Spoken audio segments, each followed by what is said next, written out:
Awesome. All right, so welcome to the very, very first Zora Neale Hurston Summit Book Club. And I'm very excited. I'm always excited when I get to talk about Zora and talk with other people who love her. But I'm very excited because this is like our first official program at the Trust, and you guys are all a part of it. So your presence is an action that is co-creation with the Trust and keeping Zora's legacy alive. So thank you for that. I am Ray Chesney, and I am the Director of Programs at the Zora Neal Hurston Trust. And I am charged with making sure that we come up with programs going forward that the public wants to participate in. And Tracy is actually on our advisory committee for our upcoming summit. And Raymond is helping us celebrate by leading up to that summit with these book clubs. So Tracy and Raymond, y'all can give me a thumbs up if we should tell them about the summit. Should we tell them about the summit? Does everybody know about the summit? Give me a thumbs up if you do know about the summit.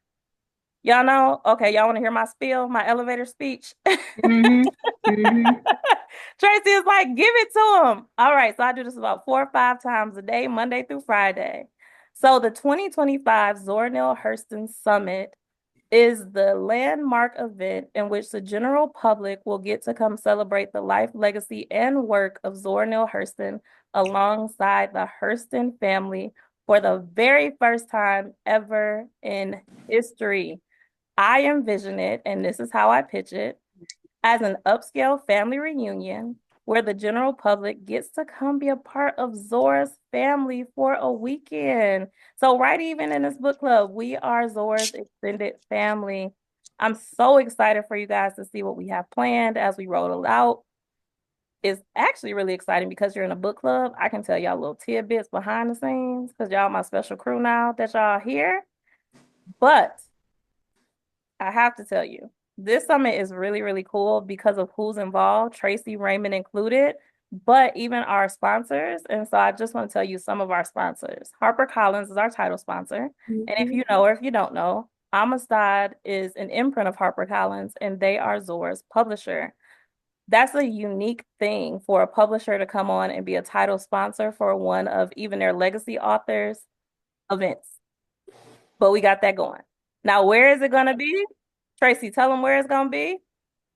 Barnard, It and where? What city we going to? New York. Down the street from where? A lot. Harlem. Harlem, yes, yes, of course. Yes. So we're going down the street from Harlem, which is significant because May 1st, 1925 marks 100 years of two significant events. The first one, 100-year anniversary of the Harlem Renaissance, starting with the Opportunity Awards dinner, where your girl was the most awarded writer that night. And number Color Struck. Color struck, yelling it all up in the party at the after party. We'll have to tell them that story. The other significant thing is for Barnard, it also marks 100 years of Black students at a PWI, and that was Zora. Zora was the first student to attend Barnard, which is right across from Columbia and down the street from Harlem. She started in 1925 and graduated in 1928. So this is like coming home for her, upscale family reunion, tons of fun. I mean, we just have so much planned. So with that, we're gonna get this book club started. And I'm gonna pass it over to Raymond, who is the creator of the Zora Challenge. He had folks reading Zora during the pandemic and talking about her. So I thought there couldn't be anybody better to help us start our very first book club than Raymond Williams. Y'all give him a round of applause. Thanks, everybody. Good evening, good afternoon, wherever y'all at. We're going to start our conversation, do a quick introductions because I know some people know it, some people know other people on the Zoom, but if you wouldn't mind, just three quick things. Say your name, where you're zooming in from, and how did you hear about the club? So I will start with I think Alicia, you were the first. Alicia, I can't pronounce your last name, so No problem. introduce your name. It's a very difficult last name. I'm Alicia Bruzy, also known as Birdie in the Books on YouTube. But I'm I'm Zooming from Tennessee, but I'm originally from Philly. And I heard of the book club through Raymond because of his lives that he throws on Instagram. I think I answered everything. Yes. And then you pass it on to another person on the Zoom. um, Tracy McGee or I'm sorry. That's it. Tracy Charles McGee. I'm zooming in from DC, and I heard about it through literally going through every single page and just wanting to know everything that's associated with this fabulous summit coming up.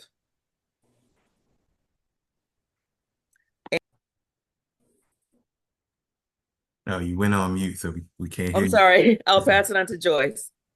Hey, girl. Hey, Tracy.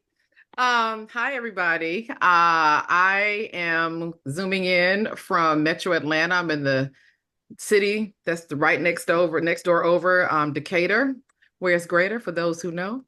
Um, I heard about the book club via the Instagram post. And I think I started learning more about the trust, which made me follow the Instagram post when I was at the 100th anniversary of the Howard University Hilltop, the newspaper. And Ray, were you there? I think you were there. Yeah. And you, When Zora got inducted, yes. that was me on stage, girl, accepting Yes, the award for Zora. right. So that's when you mentioned the event in January then. And that Did was like, I? yeah, that was last October. I remember because I was like, oh, I gotta where can I find out more information? I was like looking while you were talking. I was like, where is it? And so um then I was following the trust on Instagram, and that's how I found out about the book club. Oh, so you telling them they doing good by having me in this position? I'll be talking about the stuff, huh? Yeah, yeah, in a good way. I was intrigued. Oh, awesome. Well, Thank nice you. to meet you, Joyce. Nice to meet you, and I will throw it to Stephanie. Hi, everyone. I hope you can hear me all right. My name is Stephanie. I'm from Books and Bounty. I heard about the Zora Neal Hurston transaction. It's two screens. Social media, just by searching, looking for things, fellow book lovers and bookish people. I am a longtime fan of Zora Neal Hurston's work. I discovered her years ago in college and have continued to be a fan and collect her work whenever I come across it. I'm looking forward to tonight's conversation. I didn't get to finish reading the book. I read it once years ago, and I wanted to reread it fully again as an fully formed adult. But so I'm really excited to see everyone's take tonight. And I will pass it to, let's see, Dr. Kit. Good evening, everybody. I don't know, my photo probably is not coming up, but I may be one of the most seasoned seniors on the call. But I got in touch with Zora many years ago, probably longer than some of you are here. And I've always read everything of hers, but I literally snort Black authors, Black books. So, and she's on the top of the snort list. I'm calling from the Bay Area, San Francisco Bay Area. My daughter, who is also an avid reader, put me, as they always do, in situations like book clubs and Facebook. And I'm not on the what's that, TikTok, but I've been everything else. So that's how I got here. Looking forward to the conversation. Looking forward to hopefully seeing you in my hometown of Harlem, New York. Thank you. Oh, Dr. Kit, we got to get you on one of our advisory committees so you can make sure we have it right for Harlem for the summit. Oh, most definitely. And you don't leave Harlem without going to Schaumburg. All right, sounds good. Let's go to Catherine. Okay. Good Raymond, evening, you didn't let me do it, Raymond. I'll Oh, take Catherine. I hurt my feelings. Treat me like a stepchild. Hi, Catherine. You're it. Hi, good evening, everyone. I'm Catherine K. Sharon Wrights on Instagram. I'm coming to you from Greensboro, North Carolina, but I'm a native New Yorker. And I found out about the summit on Instagram. I follow the Zora Neal Hurston Trust Instagram page, and I'm looking forward to traveling from NC to NY in January for the summit. So just got to purchase my plane ticket.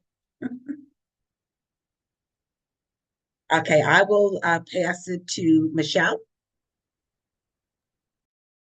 Hi, I'm Michelle McLean. I'm from Kansas City, Kansas. I heard about the summit from the Instagram as well and following the Zora Neal Hurston Trust. I'm just excited about the conversation. Zora is at the center of my dissertation work that I'm planning to complete and defend in November. So I'm just excited to be here and be engaged in the conversation. And I will pass it to Regina.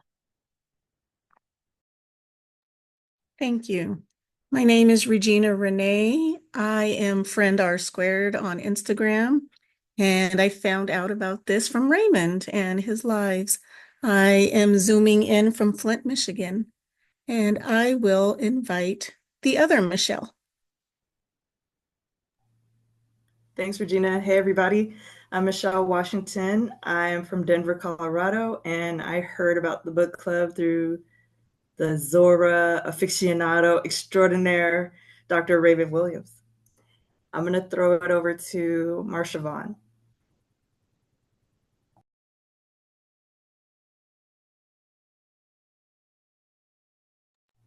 You're on mute, Marsha. Marsha, you on mute. Oh, thank you. There you go. Yes, I am Marsha, and I'm zooming in from New York. And I found out about the book club from Instagram. I received an alert, and I'm so glad that I found y'all. And I'm glad to be here. Thank you. And I will pass it to Nikki. Hi, everyone. I'm Nikki. I'm located in Louisville, Kentucky.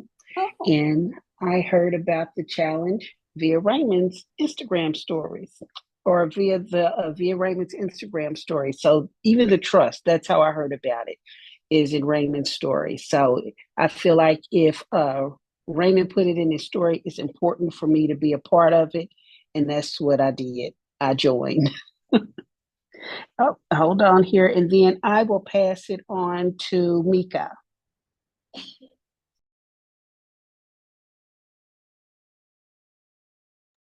Hi, everybody. I am Mika, the Reading Room 444, and I am also in Louisville, Kentucky with Nikki. And I heard about this fabulous, wonderful event from my fake cousin, Raymond.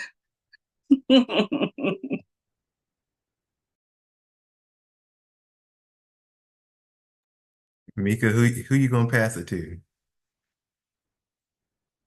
Blessed.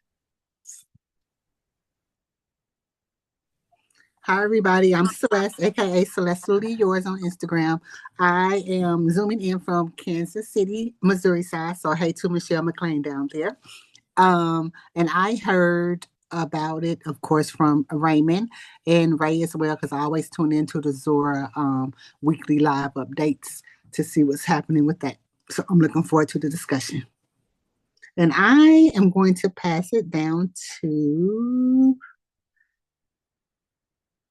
Shay. Hey y'all, I'm Shay, a book doctor on Instagram. I am zooming from Starkville, Mississippi, and I heard about the summit from Raymond Stories and the Trust IG account. Who is left? I think Alicia in the middle, Okay, so Joy. Alicia. That's to Alicia. Hey everyone, I'm Alicia on Instagram. I am Pretty Brown Eyed Reader. I am here in the great state of Georgia, and I heard about the book club through Instagram. I can't remember whether it was Raymond or whether it was the Trust Instagram, but that's how I found out about things. Uh, and I will kick it to Angel. Did Angel? Thank you, Alicia. Hi, everyone. I am Angel Hurston, and excuse me, I currently live in Atlanta, Georgia. Hello to Joyce as well. I'm in Tucker. And I heard about the book club through the Zora Neal Hurston Trust page on Instagram. And I will pass it to, I don't think we've heard from Maya yet. Thank you, Angel. Hey, everyone. My name is Maya White. I also go by Maya Black. I'm based here in Louisville, Kentucky. So shout out to Nikki and Mika. So funny. Such a small, big place. And I've heard about this on the website, just going through everything. Once I saw the summit, I was like, fun, fun, fun, doing all the things. And I don't know, Tracy Rivers, did you go? Okay, I'm gonna pass it to you. Thank you.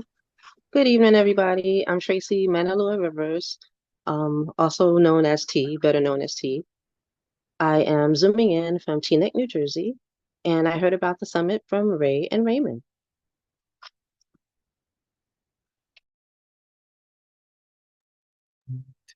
And who didn't go? I think only Erin. She's in the Aaron. car though. So she said, "This is Erin, aka the chatty bookish chick. I live in NOLA. I'm in the car." Raymond, I think that's everybody. Is there two? We got two Aarons. Is that the same Aaron twice or another Aaron? Aaron Harrison? Harrison? Mm-mm. No, no. Okay. No, it's Erin Lee. Hi, everybody. Sorry I'm late. I'm from Baltimore, Maryland, and I heard about it from Instagram for both Raymond's page and also the Zora Trust page. And I don't know how Billy. y'all forget about the Billy. cut up. The cut up didn't get to go. Go ahead, Billy. Hey y'all, I'm Billy. How y'all doing? What's the question? No, I'm just kidding. I'm Billy. I am zooming in from Nashville, Tennessee, and I learned about this book club from Raymond's page on Instagram. Ray, I mean, I don't know if you introduced yourself, but I don't know if you wanted to say the other pieces of the questions. Yeah, so I'm Ray Chesney. I am zooming in from Saginaw. So somebody was down in Flint. So we up the road from each other. And I heard about this book club from Zora because it came as an idea. And I was like, ooh, let me get Raymond in on this. And Raymond, I know you everybody cousin, but you want to introduce yourself? Sure, sure. Again, Raymond, zooming in from Maryland, PG County. Um, Heard about the book club as to kind of piggyback from Zora through Ray, put it that way. But glad to be a part of this. I'm looking forward to the conversations. And let's get on into the book. So I'm glad everybody got a chance to introduce themselves so we know each other a little bit better. So let's begin with our book today, Jonah's Gourd. And let me give a little ground rules for our discussion. However y'all feel comfortable, y'all want to talk, unmute, raise your hand, put your comments or questions in the chat. We'll do any of that, whatever you feel comfortable with doing. All right. So let's start off first question. And there's so many ways there's so many ways you can go with this book, right? Because of it being semi-autobiographical to Zora's life. And just the messiness in the storyline. So let's just begin with first question. General thoughts of the story, this plot of the book, characters, whatever you want to share. Who wants to go first? Who wants to dive in?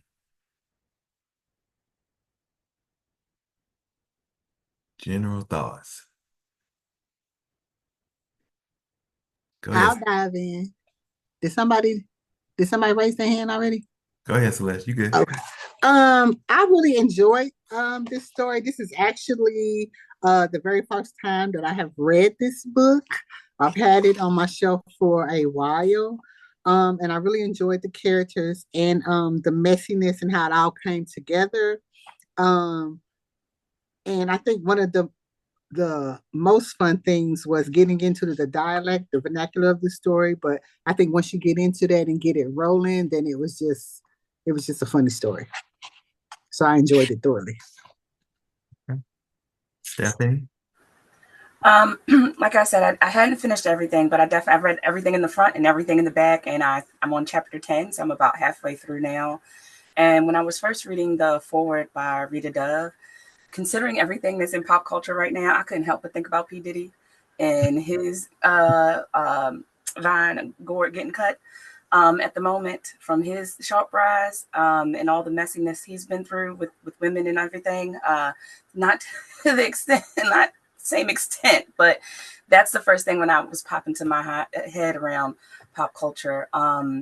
And again, the messiness of it all. I'm really interested to see what happens. I don't worry about spoilers alert. I'm still going to read the entire thing. Celeste, it was also my first time reading Zora, reading this book of Zora's. And I went on a whole deep dive into her autobiography more so than I've had before because of the forward information. And really enjoying it so far. You noticed you talked about Zora's use of the vernacular, and that's something I've always loved, is Zora's character building. And honestly, reading it out loud, I go and read it out loud to like my family. I'm like, y'all listen to this. And so it's always fun reading Zora, that part of the surface level. It gets a lot deeper than that, but I always enjoy that way that she writes. Mika? I said I was going to be quiet, but I can't. So I actually really enjoyed the language, and it just brought me back to my grandmother. My grandmother was born in 23, so being raised up by her, I hear some of the same sayings that she would say in the novel, and seeing that was so comforting to me. And so looking at the vernacular, listening to the language, going over the language and feeling the language, it just made me, and although they had a whole lot of stuff going on in here, it just centered home to me when I was reading it because it's just the familiarity with the language. Okay, thank you for that. And with regard to the language, I was taking notes here, and just really beautiful the Black vernacular, as Mika mentioned. Your morals are as clean as fish, and I was shocked to see the word Lucy referred to one of his women as a scrub, and I thought of the TLC song, and so there are words and phrases that we think are kind of new to our generation. They have gone back for decades, and that was really fascinating to see. Yeah, I saw that reference too when I read it this year because I read it first time last year, and when I don't remember catching the scrub part last time, or maybe it just went out of my brain. But yeah, I like that. I like that. Thank you for bringing that up. Joyce. Hi, I actually had something else I wanted to say, but I want to respond to what Catherine said. When I used to work at Spelman College for a long time, and the woman that hired me was an older woman. She was like 70 when I got there, and this was like almost 20 years ago. And she used to talk about when things would happen on campus and they were like messy. She would say, it's on the Black Dispatch. The Black Dispatch has got it, in their craw, whatever. So when I saw the reference to the Black Dispatch, I just picked up the Black Dispatch and used to say it all the time because I loved it. And it was so great to see it in this book. Like, it was just a wow. So what I really enjoyed about the book and about Zora in general is how clever she is. It's very hard to write clever. I laughed out loud, several, not even several, many times. And a couple years ago, I read Langston Hughes's, I think it's Trombones to Glory, something like that. And I have been wanting to find a book that was meaningful and made me laugh out loud at the same time, but was about a very specific Black experience. And this was that. And I had read Jonah's Gourd in college, but that was like 35 years ago. And I remember trying to read Zora in college and appreciating her, but like hating to read her because that vernacular was just, it was very hard for me to read. But this go round, it was very different. And maybe because I'm older but it was such a pleasure. And I'm a writer too. And so seeing how layered and literary it all was, like how she got in so much meaning through so many different types of writing, vernacular and straight ahead, and she's just a genius. She's just a genius. And so she really inspires me to look at the craft of writing. Yeah, she's just prolific and amazing. So I enjoyed it. There were some characters that I had some issues with, and I feel some kind of way about John, and I feel some kind of way that women were always doing all the things, and like the whole patriarchy. I got some feelings about all of that. But the book it was fantastic. It was fantastic. And if I could jump in really quickly, Joyce, you and Langston must have that in common. You said she was a clever writer. After Zora won her 4 awards at the Opportunity Awards for her writing in 1925, that was the first time that her and Langston Hughes met. And he said that Zora Neal Hurston is a clever girl. So you guys agree. Nice, nice. Maya, I think you had your hand up a little while earlier. Excuse me. Yes. My first read of this when I was 17 years old. And I remember just being so like, wow, Black people, like, wow, Black people, but also like how authentic she was. And my first books reading was like urban fiction. So it was very messy and modern. So to get like this very Southern colloquial, like this Southern feel, this old 20s urban fiction. I mean, like Southern rural fiction was like, oh, okay, this is where we come from. Like, this is real tea. And so I just really, reading it now, though, it was so fun and funny to read it as a child, but reading it now was a little bit more introspective to like Zora as a person, to be able to see all of this from her perspective as someone like, this kind of like connected to her family in a way from my research. And also like the unapologeticness to like take what's yours and make ownership of it and like create creativity from it. And also the persistence and the perseverance. And then also like seeing this kind of change within myself, but also this change that's happening with Zora as we go into other like novels.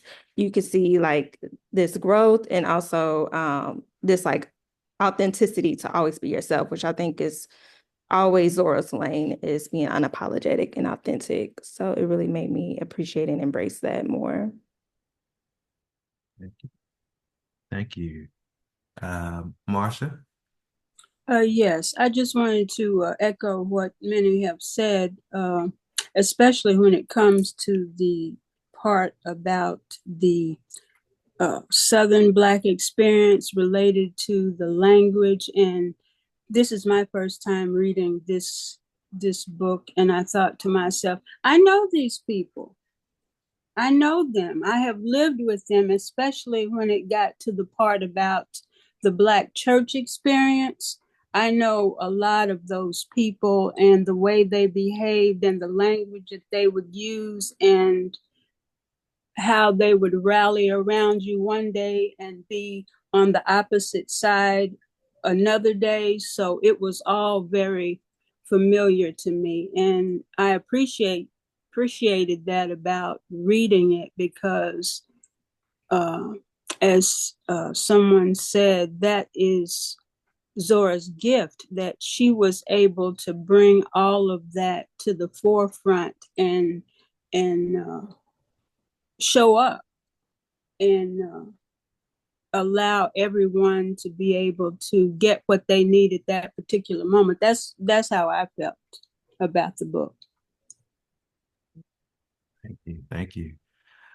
So my next question I want to ask you all is one common theme that I've seen in some of y'all's responses is the messiness of the book, right? And our central character, John Pearson, is the epitome of that messiness that we're talking about in the book. So I want to start this next question with asking you all sort of John's origin stories, right?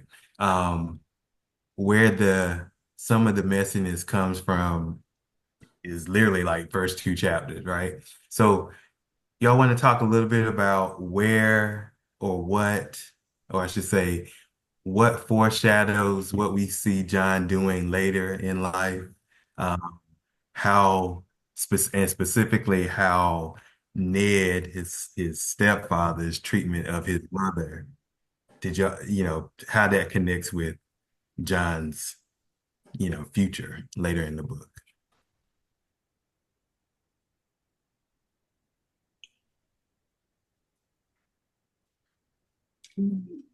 Not all at once. I will say this. I can't comment on the latter half of the question about how it affects John's future, because like I said, I haven't gotten to the end. But I will say that Ned is someone who's easy to hate, but I also found myself having a lot of empathy for him. He is a broken man and broken down by the world. I am sad by the state of his mental health. And it's heartbreaking to see, especially when Amy's speech, when she says, Ned, it's time for us to love and treasure these children. I think there are even times where I find in our community examples of the same thing, where I want to say to Black parents, we can love on our children now. It's time to allow them to have that space and expand. And so seeing that struggle with him and that sort of jealousy and envy around what the next generation doesn't have to face, it was difficult to deal with, but also I could empathize.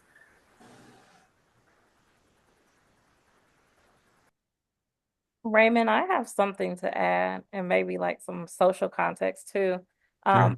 I think it's easy to single John out because he is the protagonist of the story. And of course, John Pearson is based on John Hurston, Zora's dad. So there's a lot of commonality there. But we see throughout the book like this very violent way that Ned handles his emotions and how he treats his wife, how he treats his children. It's not only commonplace, but is almost encouraged even from the religious figures later on in the book. Like, oh, you need to do this. You need to put them in their place. And I remember in Dust Tracks, Zora, she was saying like adults will get mad if a child asks them a question and they don't know the answer and you're just supposed to follow along. But she said something to the effect that the man beats the woman beats the child, and the child beats the dog. And so I know like that was something that our Black thought leaders at the time that Zora lived hated her for, because she was putting the real in her books. She wasn't going to hide that this is what was happening behind closed doors and in communities, in our communities. And she wasn't afraid to put that on display and also share the context around it. Because they were like, well, just hide away our failings and our frailties. And y'all know Zora was like, I'm telling everybody's business from sun up to sundown if I have to, because this is who we are. And I think that's a true reflection of love for people when you can say, because even in her narrator's voice, she never is judging John, which even though we're like, we're messy, he's messy, we feel he's messy. Zora's voice as a narrator, she is never judging him for any of his indiscretions. So So I appreciated that. And this is actually my favorite Zora novel too. So Right. And I think, right, and I think that's why I have that room to empathize with Ned, is that she really, I often find myself attracted to authors who really good at like setting, making the setting a character. But Zora's character building is so masterful, that, like I said, like Ned is easily hated, right? He is just throw him in the trash. But like, there's parts of me that really like ache for him, like ache for his what I can't imagine he's been through, and like I said, the state of his own mental health. And Zora, like you said, she never judges him as a narrator, and she even as a sort of side character really displays him fully.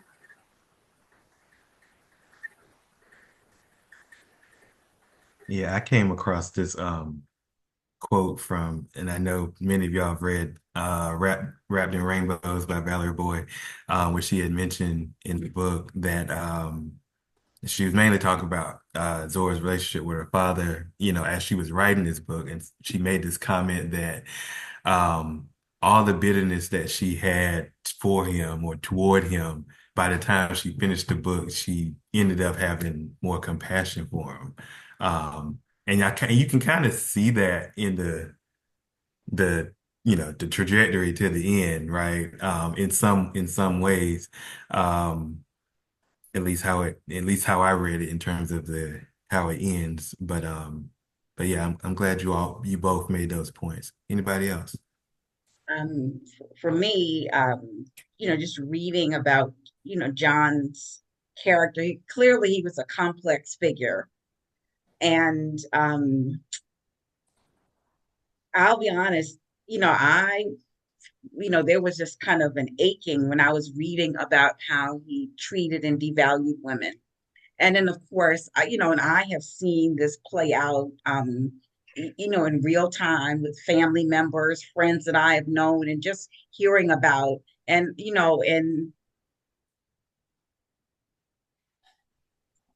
the novel, he would tell Lucy, "I'm going to do better," and he just never did. And he just, in some respects, he seemed to be his own worst enemy. And, after she passes, he realizes, what he has, and seems to be remorseful and regretful, but it is too late. But from like I said, it was a tough read. Just the pain he caused his wife, you know.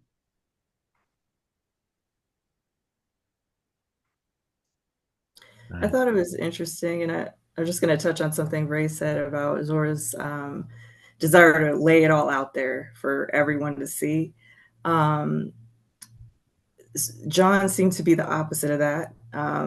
When he went through trial or the divorce proceedings, somebody was like, "Why didn't you tell everyone that she put a root on you?" And he's like, "Well, all these people are watching, and I don't want," he basically didn't want to shame his community. And so, at the expense of perhaps his livelihood and his standing in the church and his, at least his good name to a certain extent, he kept that to himself. And I'm wondering, for those who are very familiar with Zora's family and her father and all that, if perhaps he was like that in real life, if we know that, and if maybe that encouraged her to go the other direction.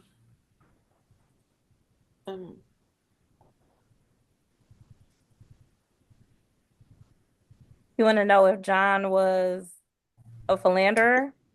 No. I Oh, just I was mean, about to say they call him the gigolo pastor down by way of Goldsboro and Sanford, where he really was a pastor, and he was a pastor in Eatonville, a Macedonia Missionary Baptist Church. So he wasn't that way. But let me get the specifics of your question. If he was, yeah, I'm speaking more to whether or not he was one of those, a person who just feels that we should keep it in house, respectability. We don't let white folks see, that we deal with this and that, or, are maybe more negative sides of our culture. I don't think so. Like from my scholarly research, I don't think so because one of the things that is not true, and that's what makes it hard because Zora is so good at blending fact and fiction together that you don't know what is 100% true.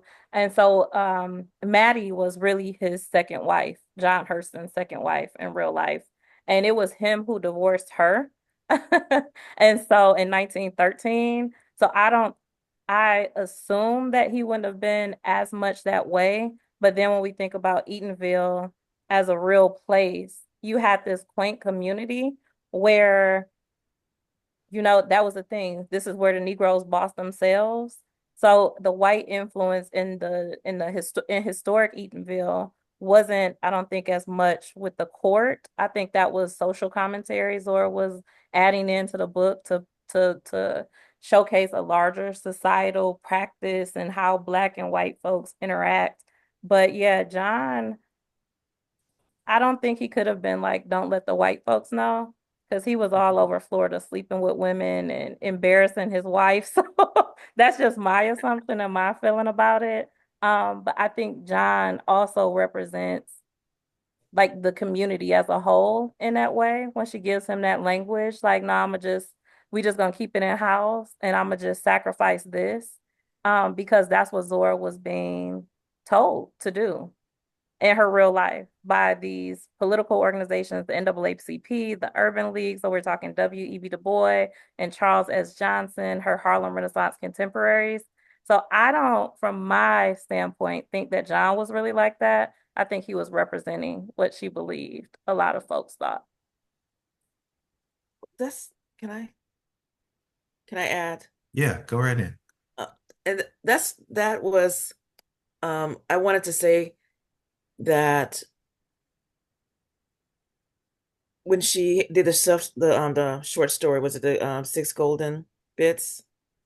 And they were looking, I don't know if I got that straight, but they were looking for her to have more. And so they said, do you have anything in progress? You have another novel. And she then wrote this in 4 months.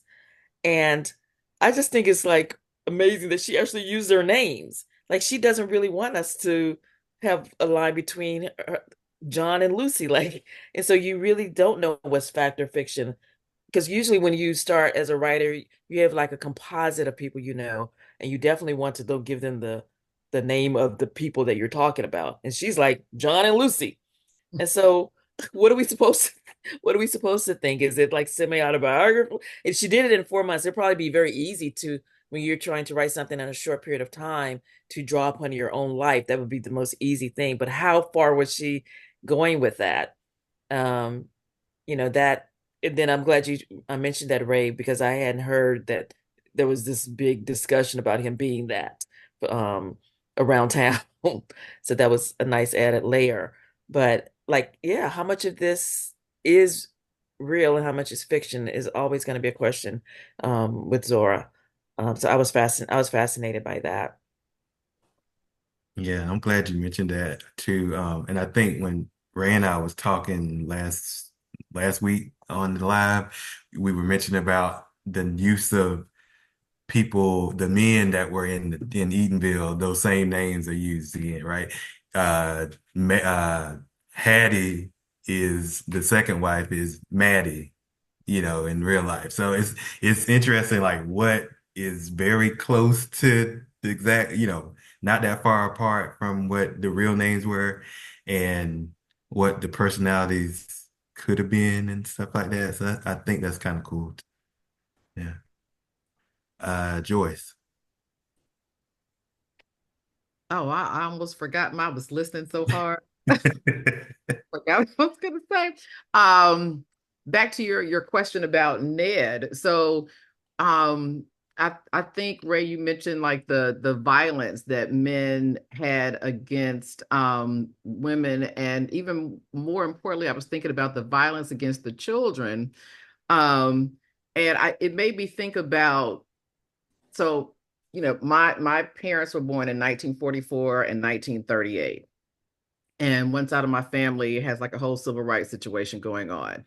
And I remember, my mom and my uncles talking about how severely they were disciplined.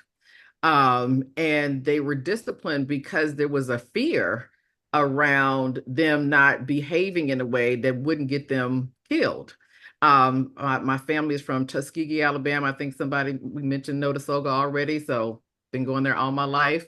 And so because my grandfather in particular was a kind of a known civil rights leader, there were lots of death threats and all kind of threats, particularly against the women in the family. And so when I was thinking about Ned and how he disciplined his children, and I guess even John, although I didn't hear a lot about that type of discipline from John to his children, but I know he beat the women he was with.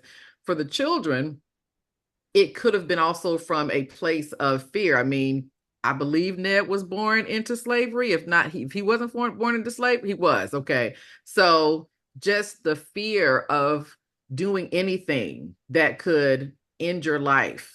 You want your children to behave in the way that's going to keep them safe, in the way, and you impress that upon them through how it was impressed upon you, violence. And so I think it's not an excuse, but it's that empathy for Ned, and especially when he started showcasing his jealousy of his sons, and how they weren't going to have to live in the way that he did. And it seemed like he just couldn't process it. There was no therapy being offered back then. So it seemed like he just couldn't process it. And so he was acting the way that he was taught to behave. And it just was tragic all around. It was and I feel like John was more progressive in the way that he dealt with Lucy and women, but he was still very much an abuser and not thinking that anything was really wrong with it until way later, and still couldn't keep himself from it to the end. So I don't know if that's a selfishness or a righteousness, but it seems like just a lineage of, for the beating the children, fear, and then for men beating women, not respecting or even knowing how to respect women. TCM, did you have another comment, question? No. Okay, you had your hand up still, so I was just checking. Celeste. Yes, I was going back to the Ned and John thing, and it was piggybacking off of actually what Joyce had brought up about the violence and the treatment of the children. That was the one thing that stood out in the beginning, because with John being the stepchild of Ned, and I thought it was interesting how Zora wrote about that. And then years later, we have Baldwin writing about the same situations. And then the church being the common factor in both of them. I found that very interesting for that time period. So just those things stuck out for me. And then later on, when his mom wants him to come back and help, he's in this better place now. So I don't blame him, because he's eating good, he's sleeping in a bed and having all these good things going on for him. Then I wouldn't return either. But at the same time, I was wondering if that man wasn't his biological father, since it was right after the slavery part. If Ned was his biological father? Ned wasn't, but the white man, I forget what was the Mike? Alf. What was his name? Mr. Alf. Yeah, if that was John's father. I thought it was. I mean, it kind of, there was some It hint of alludes that, to right? that. Yeah, it alludes alludes to that. Mulatto. Yeah, because he's big, and he's got this curly hair, he's got this pumpkin colored skin. He's being forever called, a bastard. But I was just wondering, since the man took him in so easily and was like, hey, you can my son's clothes might fit you, they might not fit you type of thing, and setting them up so good if he wasn't his actual father. Yeah, and if you remember when John first gets over there, he says to him, "You look familiar to me," without, taking that next step of saying, that his paternity or whatnot. So, But yeah. Raymond, remember how he was like, your mama was built good too. Like that's what did it for me. Like, he was commenting on how she looked. She was a good Right, worker and she looked good too. And you look right. familiar. But it was interesting that Zora named the white man Alfred because in real life, John Hurston's stepfather was Alfred. And so Ned was Alfred in real life. So I wonder why she made that choice. If I ever get to talk to her, I'll ask her about that. But yeah, John was rumored to be the son of a certain white man in Lee County. It wasn't even just Nottasuga, but Lee County. So they imagined that he was the son. Like it was a lot of gossip going around that he was. And even some of Zora's younger siblings, when you look through census records, they're still listed as mulatto as well.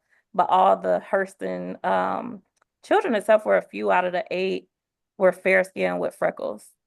So that would suggest there was some mixing. And John himself was fair skinned with green eyes.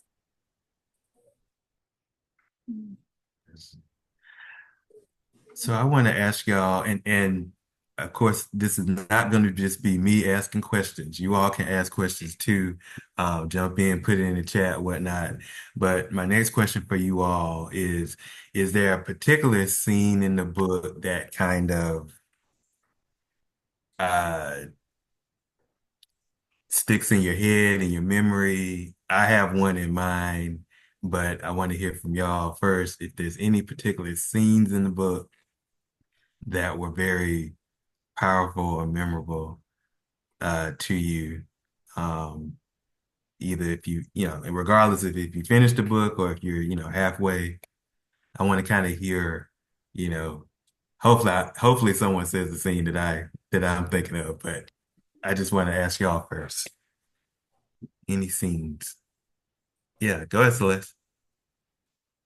I think immediately the two things stick out for me, and that is the last sermon that he gives, that long, breathy sermon towards the end. That really stuck out because he went on and on and on.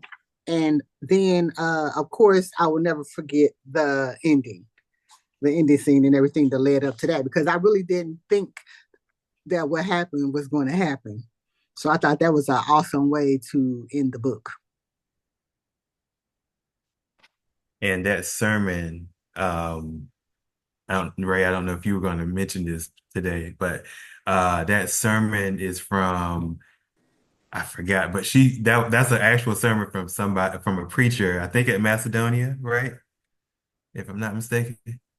No, I think he was out in the field. Oh, But okay. all the different books, I have different versions of the books and they say different things at the end. But that's a good point. While I'm looking it up, Zora, and this is why she's often criticized for this book, which I'd be like, oh, whatever, because she's experimenting with form, right? Where she's saying she's in the field as an anthropologist and as an ethnographer at a time when ethnography wasn't a thing. The immersive anthropological study wasn't happening, and you definitely didn't study your own people. And so Zora was experimenting with form. There are certain clunky parts where her transitions are not so smooth because she's trying to get what her notes from the field into the text. And even I think like with playwriting, you see where it gets very brief, where she's like, the sun came up, room changes, and it's like, ma'am, you were writing a novel. But that sermon comes from, is it Reverend Harry Middleton Hyatt you were looking for? I think so. No, that wasn't him. I have to find it. But yeah, she was taking these elements of her field notes and putting them in there. So that was a real sermon that she watched someone preach, even though her dad was a preacher too. Thank you for that. Thank you for that context. Mika? The scene that stuck out to me, I was reading and Ned had just become physical with the mother. And I don't know, somehow in my brain, I felt like she was about to make his plate, and I was enraged. I was like, I know you're not about to make this man's plate. And so the emotions that that particular scene drew out of me, I was ready to defend her and stand up for her. And I was very, very angry because how are you just going to jump on this woman? And then, you go and make this man his play after he just bullied you up against the wall and choked you out primarily. I was livid with that scene. Marsha? Excuse me. The scene for me was when Lucy was so sick. And I almost was going to give John some grace. And then when he wanted to be behind someone and he didn't want to see Lucy's eyes, I thought, he knows exactly what he is doing. He gets no grace at this point. And it was almost too much. It was just almost too much. I rescinded my grace, if I may say that. I rescinded my grace. Wow. Okay. Thank you. Martha, can I use that in real life when I get mad with somebody? I rescind my grace. I like that. Can we put that on the shirt? We rescind our grace. We have the right to do that. I just wrote it down. I was like, I'm using that later. You have my permission. Yes. You have my permission. Maya, you had your hand up, I think. What? Yes. It's funny because I didn't get through the whole book, but from the first time I read this, I remember the scene where like Lucy is dying, and I literally opened up the page to it, and it's like her talking to Izzy and like basically giving her orders of what to do. Like, make sure you do this, don't let them do that. And so there's a lot of pieces in there, like from hoodoo or, spiritual practices, just basically African traditions in that. And that I just was reading, and it's funny, I just came straight to the page. It was kind of wild. And just seeing this kind of transition happening and that recording of it was just very powerful. So, and just the language of it is very powerful. I want to follow up to that scene. I had a question related to that scene, and I'll come back to you, Alicia. So as you said, remember the mom, Lucy tells her, make sure that they don't pull the pillow from my head and then the people end up doing it anyway. And I'm still trying to figure out, after Izzy tells them not to do that, that was basically her mom's last wish, but then they did it anyway. I'm still trying to wrap my head around, why did they not listen to her? I don't know. It just seemed like, because as soon as the pillow was pulled, she died, right? And I don't know what, any thoughts on that? Yeah, Joyce, I see Yeah, you. I thought about that too, but then I thought she was young. Mhm. She was like 9 or 10. Right. And so I mean, even when I was 9 or 10, adults would be like, child is supposed to be seen and not heard. And that was in the 70s.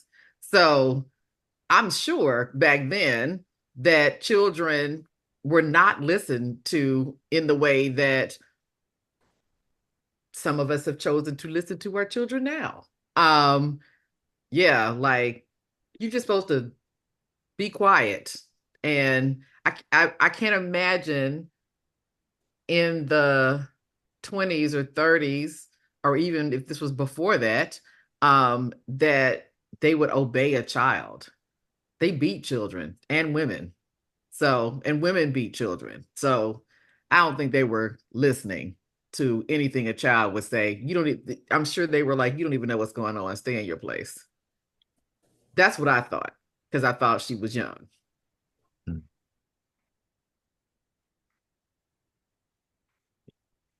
Raymond, we had a comment from Michelle. She said it's Yeah. similar to Zora's real life experience when her mom was passing, and that's very true. So that is from real life, and it was something that Zora was devastated over for many, many years, that she felt like she failed her mom because her mom charged her with that. And Dr. Sharon Johnson, she's a deaf with a P, PTH. She's a deaf psychologist, and she talks about the ways in which it was unfair of Lucy Hurston, and that's my girl in my head, but Miss Lucy to charge her very young child with trying to have authority over, her death practice. One thing I did like about that is that Zora called out Hoyt Thomas, who was the wife of Walter Thomas, who was one of the pioneers, and their house actually still stands in Eatonville. It's quite in disrepair, but it preceded the founding of the town. So I'd be like, good, Zora, you name people so I know who to have an attitude with when I get to the other side. So Hoyt Thomas in the book was one of the women who were performing the death rites, and she was in real life as well.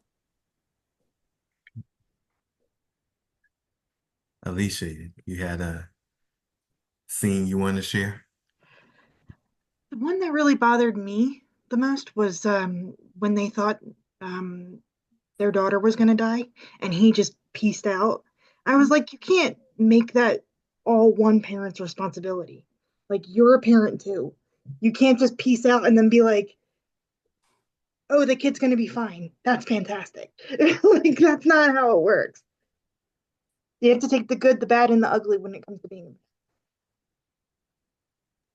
I'm glad you brought Listen, that one up. I forgot that one. Yeah, go ahead, I Ray. didn't forget It that. angered me. Not only did he peace out, he went and slept with another woman too. Right, Exactly. right. That's Oh, I'm even so worse. devastated. I gotta give me some. Yes. I need to Raymond did forget not my flinch, child right? possibly could be dying. Let me think with another appendage. Yeah. I have a kind of a like tie-in question to this when we talk about the scenes. I actually have a happy scene kind of. I love when John gets to Alf plantation and he identifies himself by what his family calls him, which is ancestral, right? He's Two-Eyed John and John Buddy. And so I think Zora alludes and she's showing us like, yeah, he gonna have these real immature ways throughout the rest of his life because that's how he identifies himself even going into the new life. And so Pearson is actually the white man's last name in the book. So Alf Pearson, and he like, well, just tell people this your last name now. And this is what you go by now, regardless of like you haven't undergone this internal change. And so like one scene that I really love that illustrated this Black joy in a great way, but also John's playfulness is when he gets there and they're like playing tag into midnight in the middle of the night, like all the kids, not the women or the little girls, they like, John, come kiss me, come sleep with me. But it still shows like he does have this naivete when he gets there, and I think he holds a little bit even to the end of the book. And it makes me pity him a little bit. But I was like, it's good to see they were still having some fun. Yeah.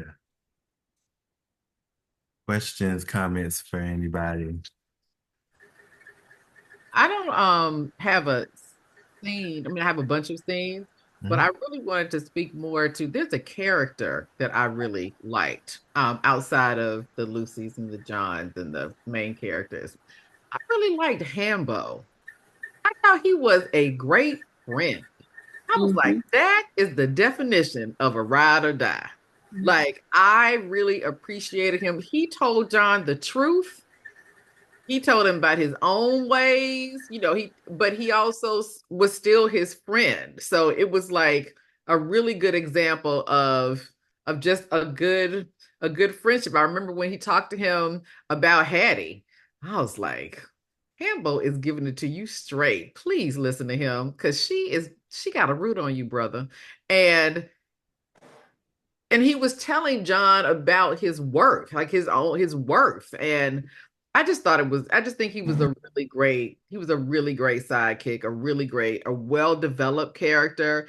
And I didn't realize it at first when he started kind of coming onto the scene, but he was there all the way through the end. And he was always for John.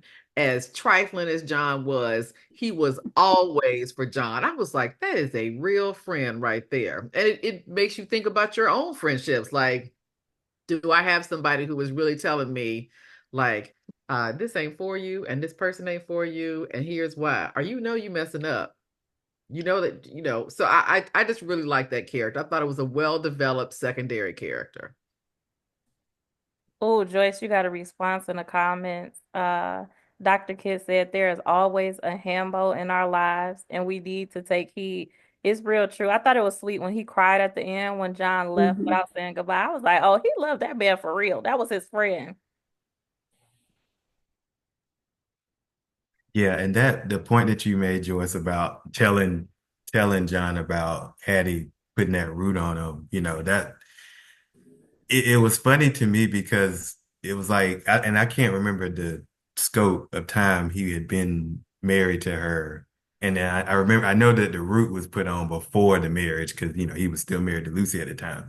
But a question tied to that was how much of John's trials after Lucy's death is because of the root that Hattie put on him, or I have this feeling that Lucy put a curse on him before she died. Um, or is it just his, violent behavior? Maybe none of the hoodoo and curse and all of that was causing him to do these things. But, I'm kind of curious about what y'all think about that. Maya brought up with the spider. I Oh, think it's she's like, saying she yeah. might have put that root, Miss Lucy might have put that root on him with the spider that she was watching on the wall as she was dying. Yes, because I was just reading Zora, like not Zora, when she was talking to Izzy and Izzy left, and then John came in like immediately after at some point and was like, if you need anything, you could tell me. And so John leaves, and then that's when like Izzy's like, she's like tracking the spider. So I need to reread it. But when you just said that, I was like, what was she doing with that spider? Like she was just watching it the entire time, which I imagine if you are, this in this kind of like hospice state, little small things like that are something you're paying more attention to. But now that you said that, a reread may need to happen.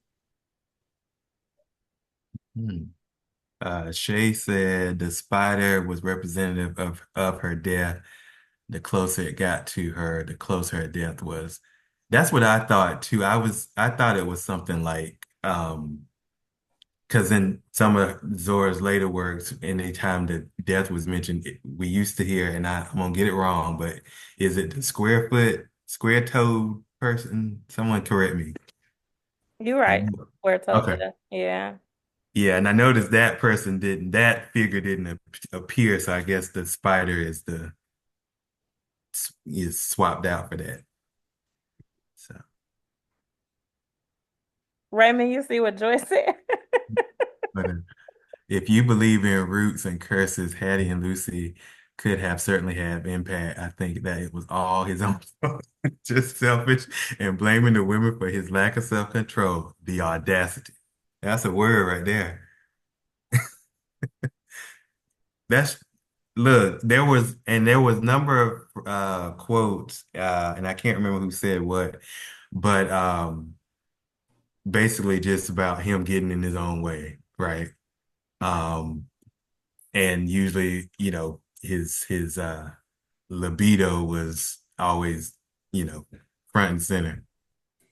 So, I did wonder one thing about the social norms of the time or in this community, maybe, because there was some line where he talked about there was no issue with his philandering until something else happened. I can't remember what that line is. Until he got old. till he got, oh yeah. Until he got old. Thank you. Thank you. Until he got old. So it made me empathize is not the word because I was not empathizing with him, but I was I think he was surprised. And I think he was trying to understand, like, why is this an issue now? Like, I've been able to do this all of these years, and now it seems to be an issue. But it was always an issue. He just didn't look at it as such. And I wondered if, other pastors, other Black leaders in that community, like they were able to just get over and do things that they weren't supposed to do because that was a personification of power or privilege or something. Like you can do these things and get away with them because you are the pastor of the church or you are whatever, you are. And so you get these passes or these privileges or you can do these things even though everybody knows that it's wrong. And so I respected him a little bit for trying to recognizing that, and he did that with multiple things. I think Michelle, you mentioned something else about him not wanting to have the white folks see what's going on, in the Black community. Like, let's just keep this kind of kitchen table. And you know, I I think he was a complex character, and that there were some places that he just would not go for a righteous reason. But this whole situation with sleeping with anybody, whenever, that was just like the norm. Mhm. And so I wondered if that had something to do with either maybe it had something to do with the environment that Zora grew up in, and she saw that a lot. Um, or if those were just kind of the social norms in that community of the time. Like you could get away with wrongdoing because you had a leadership role. I think Lucy was telling him though the whole time, like, listen, don't get too familiar with these people and don't piss where you sleeping because she told him that as soon as they want you out of power, they will use it to get you out of power. And he got mad at her and was like, I got knowing too, right? Like you think you know so much, you're always telling me everything. But even in real life, she did know more than him because her parents owned land in Nottasuga, Alabama. They knew about what it meant to have power in a political sense and in a pioneering sense. And so John, for me, somebody said he got his comeuppance. And I think he just couldn't handle it because he was from across the creek when he married this young girl who she grew up with a trust. Her parents had a trust for her and her siblings. And so he didn't know so many things in a society that is patriarchal, that's saying that the man is supposed to lead. And I think in the very beginning, it's Sam Mosley, who was a real person, who is telling him after Lucy has made John buy the house instead of them paying rent to Joe Clark, which she really did. He's like, if I had Lucy, I would be the big man on campus too. It ain't got nothing to do with you. And he was very upset that folks knew. They called him a wife-made man. A wife-made man. So I think a lot of his flaws that he did know he had, he excused them and placed the blame on other people. But he didn't know. John was from across the creek. He ain't know nothing about that.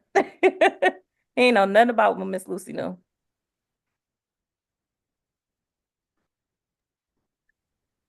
Marsha?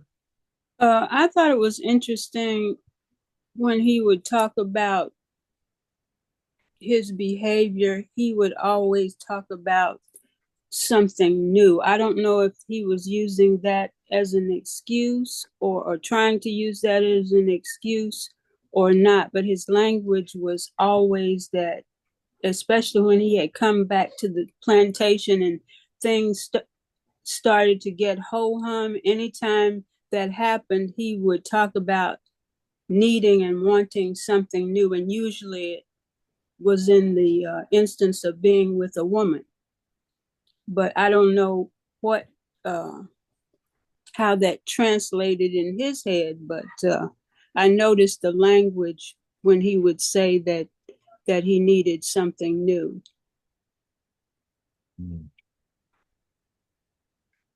So Catherine asked a question in the chat. Does anyone think John had any awareness or was reflective about his flaws? And part of me thinks like yeah, yes and no, right? Because to that point that I think the point Joyce you had made about that quote he said about, now it's not it's an issue that he's been with all these women just because he's old now. I mean, that's not really being reflective. He's just recognizing that some of the norms had sort of changed, which to me, I'm like, I don't even know really if the norms had changed that much because it was like less than 10 years, I think, maybe in the timeline of the story.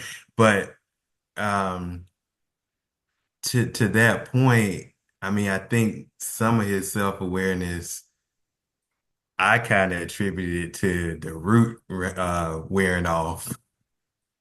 Um, because it was like that was when he sort of said that. I feel if in the timeline of the story, I feel like that's when he made that quote, even though obviously he still had his needs, right? But I think it only really made an impact on him when it started to affect his livelihood, not necessarily affecting the relationships he's had with these other people, these other women, and everybody else in the community.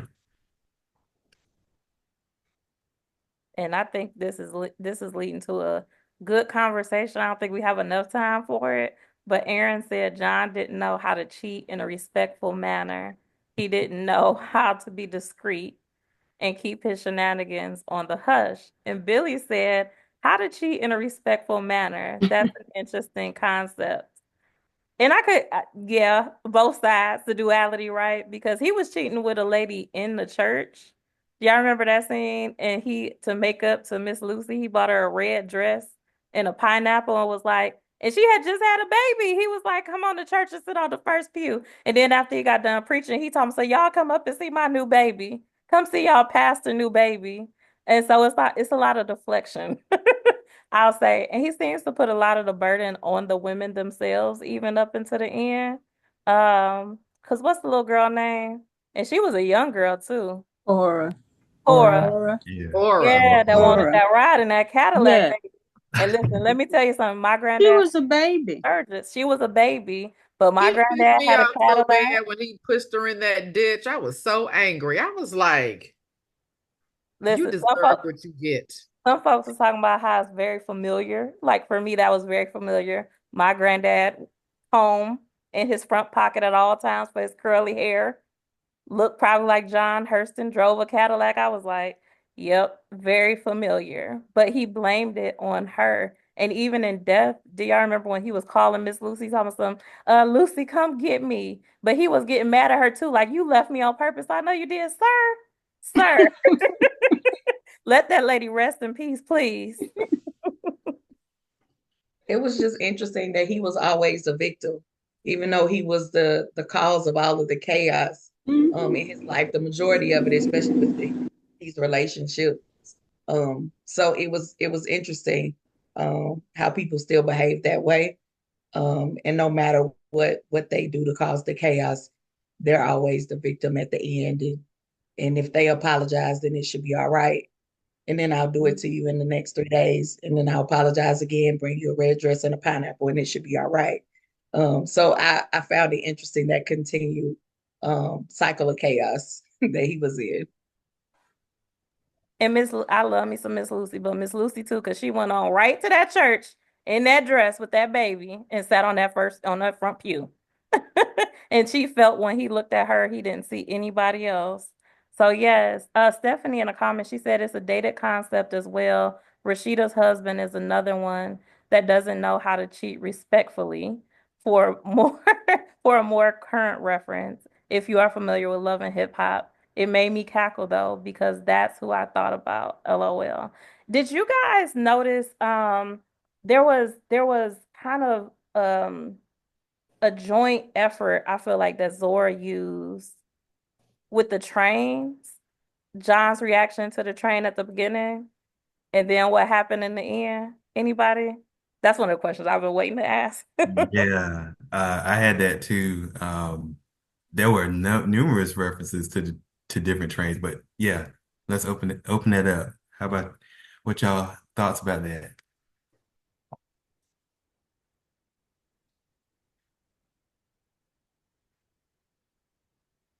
There's one reference in the sermon. They mentioned the damnation train. Um, at one point early in the story, remember John was working on the railroad camp.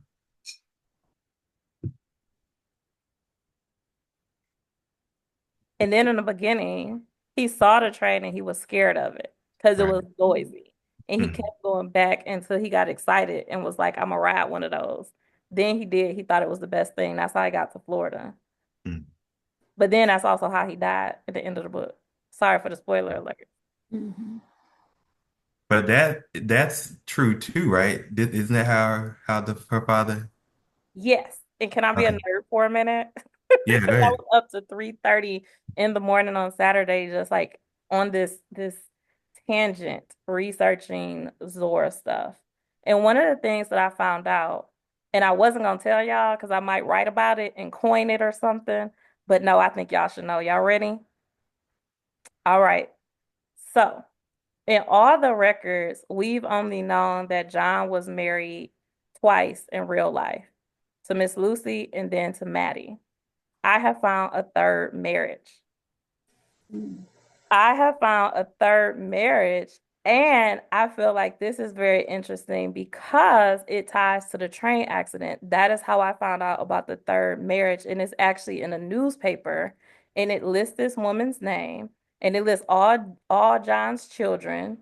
But this is in 1918, so at that time, Zora is, what's that? She was born in 1891, 27, 26, 27? Yep, 27. So she knew about this third marriage, especially because they only lived 15 minutes away from her oldest brother in Memphis, Tennessee. So that was real. That train accident was real, and it was so real that Zora's second stepmother actually sued the train company for 25K. Miss Wow. Marsha said, "What?" Say what? That's Yeah, so it is like it's some evidence. I'm still trying to find out all that I can find out about it.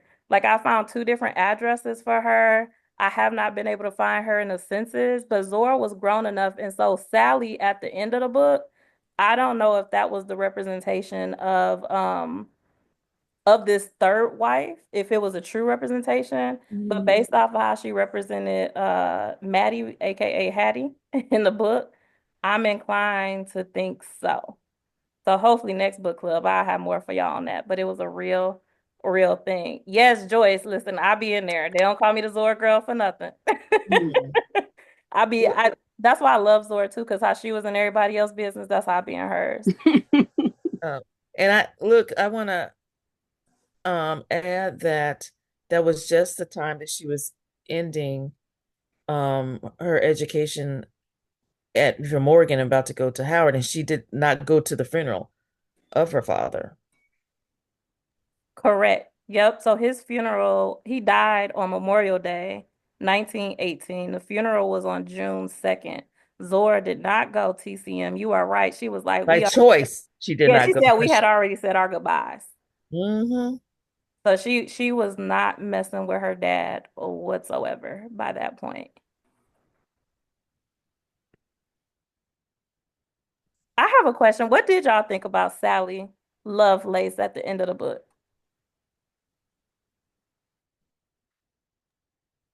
I love Sally. I love Sally. I really wanted John to just ride off into the sunset with her and finally be true to one woman. And I feel like, in a great situation, Lucy sent Sally to John, like, just take this good woman and be good to her and live out your life. She's doing all the things. She got all the things. She had property. I mean, like this, she was bad. She was like super bad. I was like, and she was willing to like just she helped him out in so many ways. And I was like, he just can't do right. You He know just that. won't do. He just won't. He will not do right. Like, he Yeah. basically had everything that he needed to ride off into the sunset for the rest of his life, living a great life, had property, money. He got a church. She got installed in a church. I mean, She got you a job. She got you some property. She's feeding you, clothing you. And he was destined for what happened to him. Like he refused. He had no self-control. He had no self-control. And I did not feel sorry for him. I did not feel sorry for him at all. I liked Sally. I was sad that Sally only got like 1 or 2 years because she talked about that. She only got like 1 or 2 years of this man that she loved and who she knew was faithful to her. I was like, Okay. good God Almighty, this is tragedy You, all over the I like place. I like Sally too. I think at the end of the book, and it's really hard in my mind because Zora do such a good job of weaving that fact and fiction. I'd be like, was this what I researched and found as a fact, or is this fiction? In the book, Sally said she didn't want any of the money, right? That she wanted his kids to have it. So I think it was a real lawsuit. I think that might have been this third or the second stepmom. She might have really did that in real life. Like, I want them to have it because she ain't need it. right. And then But with her, oh, I was gonna say with her having all that property, clearly she's resourceful. She knows how to get the money. So yeah, I think that connection there to what you're saying is that's probably that makes it a stronger connection that might be that third wife, the third wife is modeled after. So yeah. So I gotta find out. I gotta talk to I Zora. But think like, so. Zora, some breadcrumbs. Stay on the case, Ray. Stay on the case. I think I'm gonna you stay on the case. I am. I am. It looks like Alicia had her hand up for a while, patiently waiting. Do you think some of it is like he gets bored when he's not idolized by the person that he's with? Mhm. Mhm. Because whenever, even though I did like the You third said a wife, word, honey. it just bugged me. Like he was, Mhm. what was the first scene with her where she was like, "Oh, you're a preacher. Oh, you're a well-known preacher," and he was just sitting there and letting her fawn all over him. And I understood why, but it also was aggravating in the same sentence. Yeah, I think so. In Dust Tracks and Valerie Boyd, she does a really good job of it in Wrapped in Rainbows of really digging into the character of Zora's parents. And like one thing, because like I was saying earlier, Miss Lucy had a trust. Like her family was very well to do. They had 5 acres of just like clingstone peaches that they farmed. And so they were enterprising where John was from across the creek. He was a sharecropper. They were very hand to mouth. And Zora's grandmother, Lucy's mother, was very expressive in her disapproval of him. So much so that just like in the book, when Lucy and John got married, only her dad was in attendance because she was like, I dare you to marry down. Like, I'm not going to support that. And so for John, I believe in real life, he never felt worthy. And then you think of, even in the book, you see his best friend telling him he's a wife-made man. And so he's never reaching a point to be self-actualized and to accept his true self. So he does need that praise because he's functioning from a wound, a constant wound that he's trying to fill with simple things. Simple things that are within his reach that he can get easily, which is women and power. I want to kind of piggyback on what you just said, Ray, and similar to what Joyce has. I think Joyce, you said this a little couple minutes ago. Um, do you feel sorry for John, or do you feel he got what he deserved?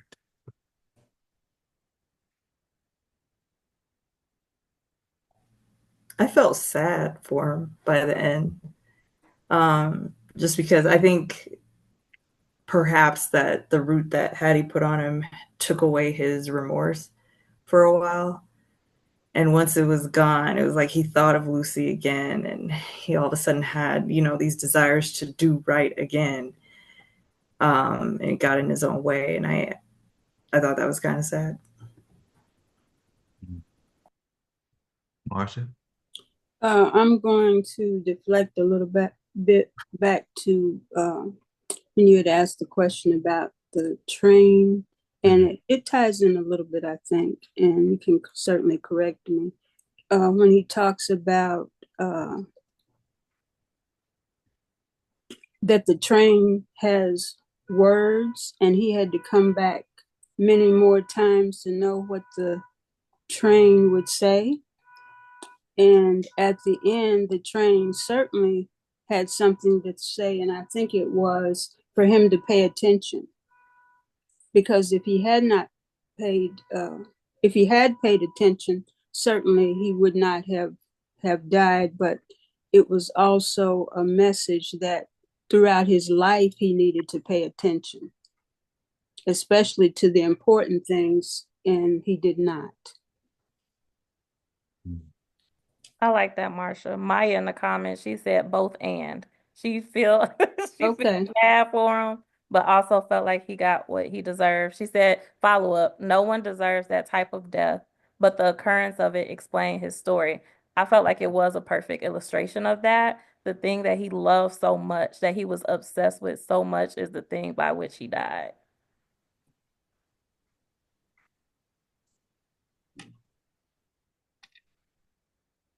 It was Are the you perfect bookend I to have a the beginning question. of it. I have a question.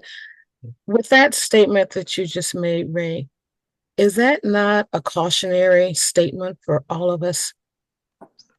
Listen, that's how, Zora said, there are years that ask questions and years that answer. That it's like every time you read some of Zora's, you pick up something different because you're in a different stage of your life. So I do think like she put so much in there for us, and that was one of them, that cautionary tale. This thing that you're chasing, this way in which you live. Because you remember in the beginning, um, Alf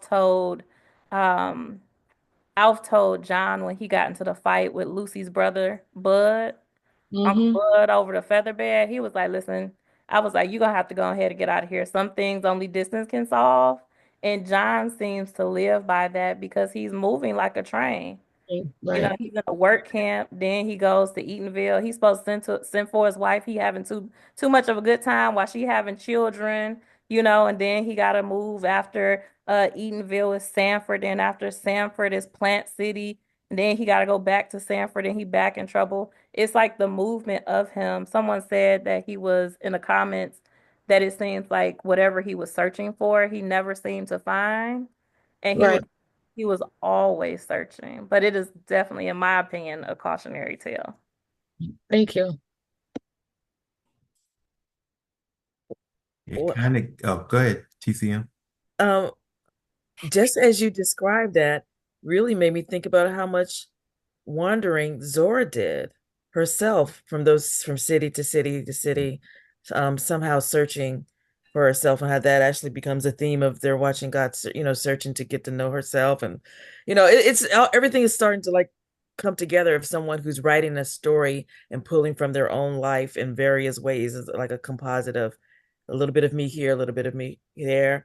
Um, Even in their watch eyes are watching God in that um the second husband, he thought that the wife had put, was it a root on him in some way? Mhm. Yeah, it's all mixed in together because that's Zora. This is basically Zora's life, the father's life, her real dad. But now we see how it like shows up in her stories. That's what gets me real excited. And TCM, Zora the Queen of she gonna repurpose some content. Raymond, Okay. we were talking about that on the live, how like there's Mhm. so much commonality. I can't wait till we do the second book club with Their Eyes Are Watching God. Because I think Zora was like, so we did Jonah's Gourd Vine from the man's perspective. Now let's switch it around and do it from the women's perspective. And I see a lot of commonality, even though Sally, I wish it wasn't so brief, their relationship. I think Mhm. someone said that earlier. I'm glad it was though for her sake, because that man would have took her through it, okay? But you see, I'm thinking like, oh, is Sally an iteration of Jamie? Right. Mhm. If there was a continuation and John was gone, he died or something like that, would she have met Tea Cake? So even the court scenes, it's so many similarities. We'll talk about Right. it.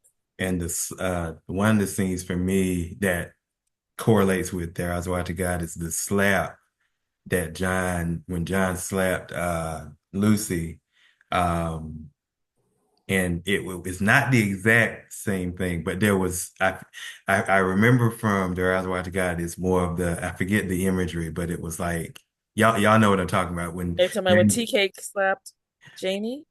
no, I think it was the second husband, Jody, Joe Jody, Clark. Oh, yeah. Jody. Oh, okay. And there was like I don't remember the imagery, but it was something falling off a shelf or a vase falling off a shelf or something like that. I'm butchering it right now.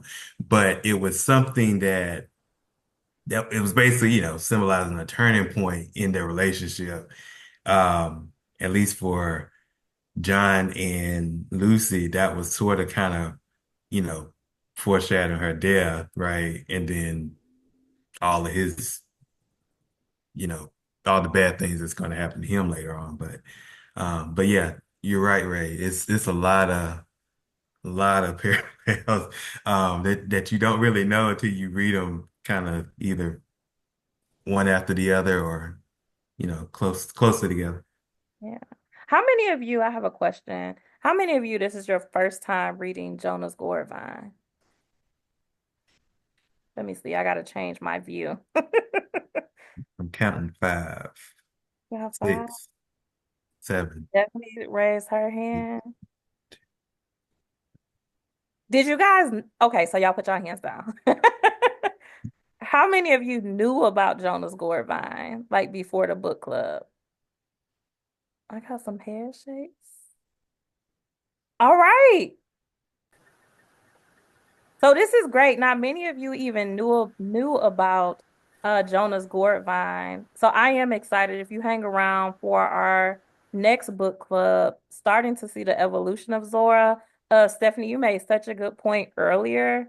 And I think as a writer, I enjoy seeing like these raw forms of Zora where she's struggling with trying to integrate all the elements of herself, anthropologist, writer, this very unique experience she had in Eatonville, her personal life.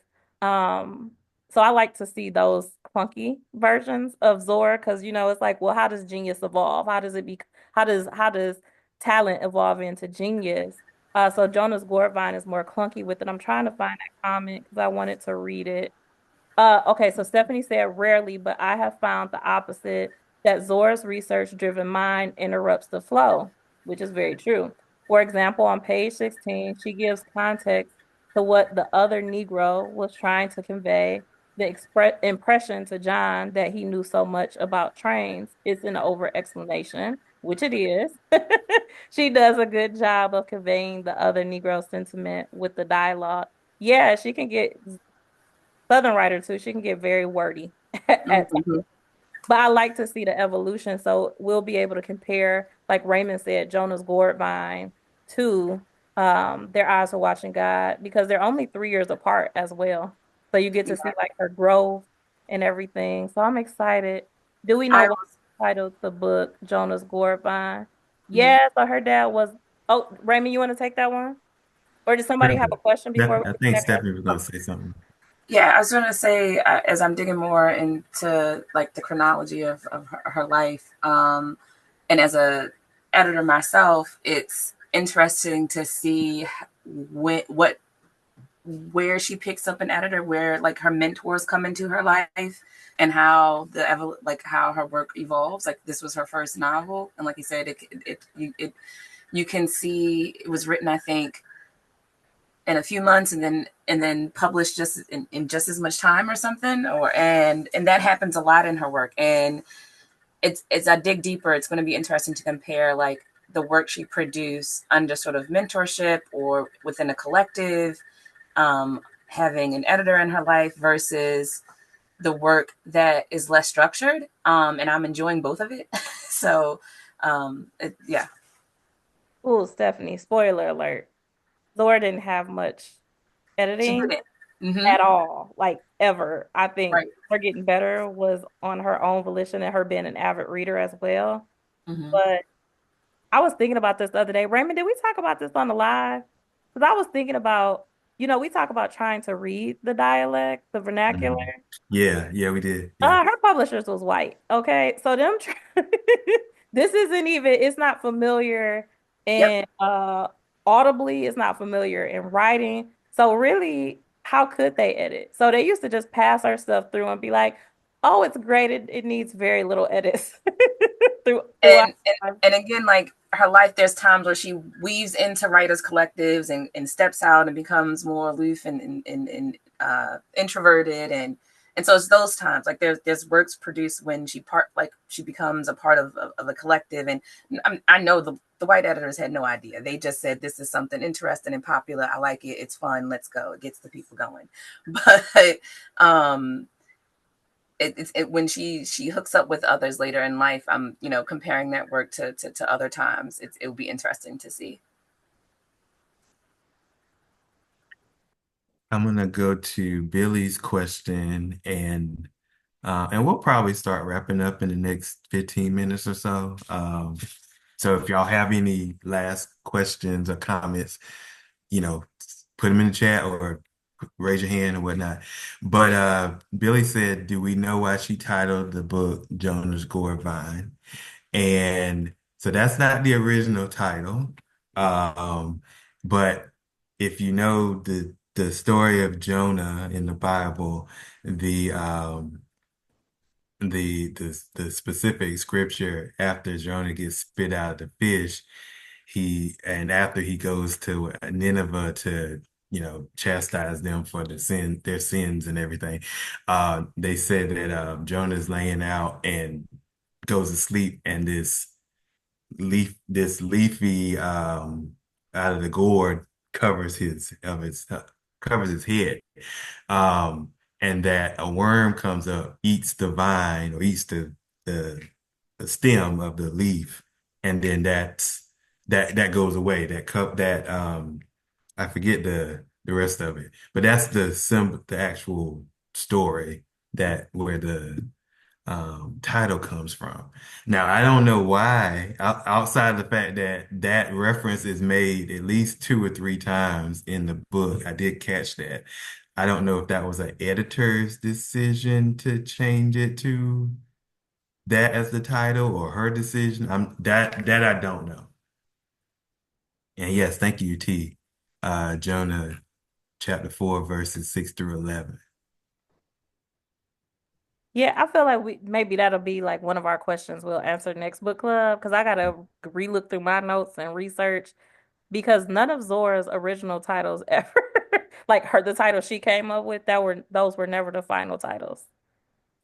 Like even their Eyes Are Watching God, somebody else picked that. But yeah, I think it alludes to how Jonah is covered by Lucy specifically. And he takes it for granted, and then he loses the vine, and just like Jonah, it's like you ain't grow that vine in the first place to shade yourself. Like, you got a lot of nerve thinking that you own it and that you're entitled to it, really. And that goes back to Marsha saying, was this a cautionary tale? I think that's kind of what Jonah's Gourd vine in the Bible is as well.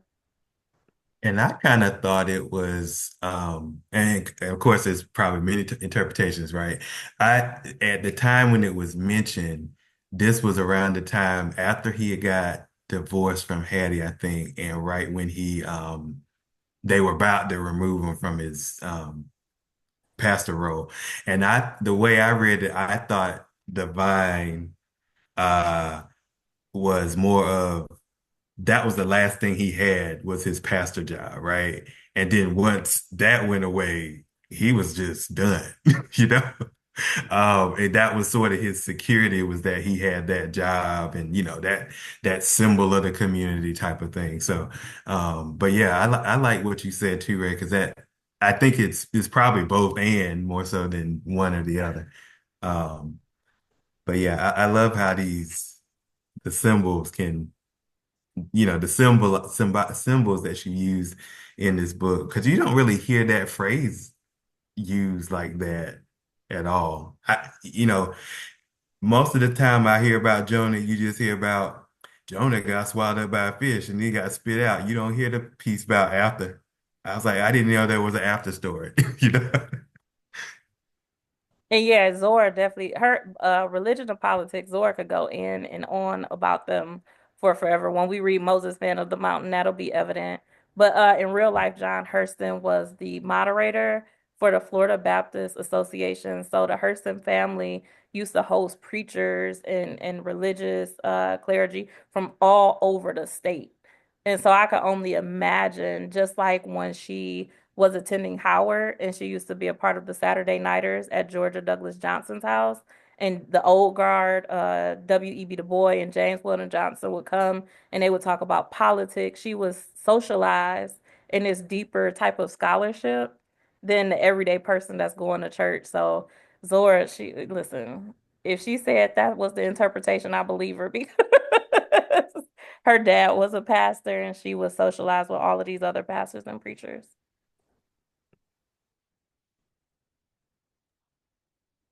Anybody else got a comment or question?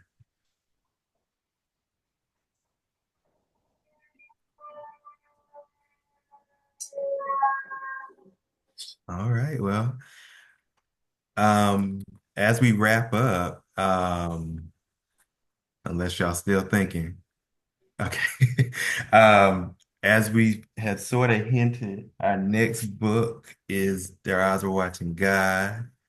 We're going to be talking about that the last Sunday in October, same time, same place. Any other things we want to mention, Ray, that you want to, any housekeeping? Yeah, so I would say like definitely make sure you guys tap in. The Zora Neal Hurston Trust is comprised of Zora's biological family members. They establish and they also run the trust. And so this is the new era for Zora that we're ushering in, but also the new era for the trust. So being in conversation with you guys is a huge part of that. So I would say to make sure that you stay up to date with everything we're doing. If you go to ZoraNealHurstonSummit.com, there is a menu item for a newsletter sign up. You want to make sure you're signed up for our newsletter so you know the things that we're rolling out, what's happening with the summit. And of course, you guys, we want to see you at the summit. I'm trying to convince Raymond to do a book club at the summit or some other thing, and that will be on January 31st. 2025 and February 1st, 2025, right down the street from Harlem on Barnard College's campus. And we're going to even have a children's program on the 1st of February within the summit. And so it's going to be a great time. It is truly all things Zora. And let me see, it looked like Erin have her hand raised. Erin, you got some comments? I do. I have one teeny tiny comment. For anyone, good evening, everybody. For anyone who is subscribed to Kindle Unlimited, you can find Their Eyes Were Watching God in there. So if you don't have a physical copy of the book, you can just read it on Kindle Unlimited. Yes, and that's awesome. Also, I know sometimes people had challenges with the language. It was suggested on our live, me and Raymond's live about the book club. Folks were saying like listen to the audiobooks. Ruby D did readings of several of Zora's books, and Ozzy Davis helped her out on one. Raymond says share your IG or social handles if you want to connect with others. Because we're about to pop off. I also invite you guys to do that within the book club app and we can kind of keep the conversation going there. If you guys have questions that you want answered, that's part of my work.